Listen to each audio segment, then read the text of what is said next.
തൃണമൂൽ കോൺഗ്രസ് സ്ഥാനാർത്ഥി പട്ടിക പ്രഖ്യാപിച്ചു. പശ്ചിമബംഗാൾ നിയമസഭാ തെരഞ്ഞെടുപ്പിനുള്ള 294 സീറ്റുകളിലെയും സ്ഥാനാർത്ഥികളുടെ പൂർണ്ണ പട്ടികയാണ് ചൊവ്വാഴ്ച മമതാ ബാനർജി പ്രഖ്യാപിച്ചത്. സംസ്ഥാന മുഖ്യമന്ത്രി മമതാ ബാനർജി ഭവാനിപ്പൂരിൽ നിന്നും നിയമസഭാ തെരഞ്ഞെടുപ്പിൽ മത്സരിക്കും.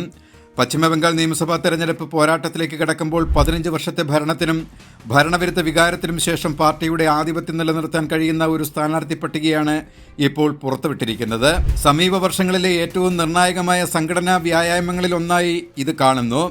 സ്ഥാനാർത്ഥികളുടെ പട്ടിക പ്രഖ്യാപിക്കുന്നതിന് മുമ്പ് ബാനർജി പറഞ്ഞു, സ്ഥാനാർത്ഥി പട്ടിക പ്രഖ്യാപിക്കുന്നതിന് മുമ്പ് ബംഗാളിലെ ജനങ്ങളോട് ഞാൻ നന്ദി പറയുന്നു. എല്ലാവർക്കും മാമാദി മാനുഷ് ബംഗ്ലാർ സംസ്കൃതി സമർപ്പിക്കുന്നു. 294 സീറ്റുകളുള്ള സ്ഥാനാർത്ഥി പട്ടിക പുറത്തിറക്കുന്നു.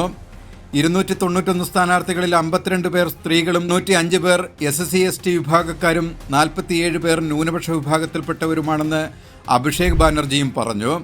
ബംഗാൾ നിയമസഭയിലെ 294 സീറ്റുകളിൽ 291 എണ്ണത്തിലും TMC തന്നെ മത്സരിക്കും. ബാക്കി 3 എണ്ണം ഡാർജിലിംഗ് കുന്നുകളിൽ അനിത് ദാപ്പയുടെ നേതൃത്വത്തിലുള്ള BGPM ആണ് മത്സരിക്കുന്നതെന്നും അവർ കൂട്ടിച്ചേർത്തു.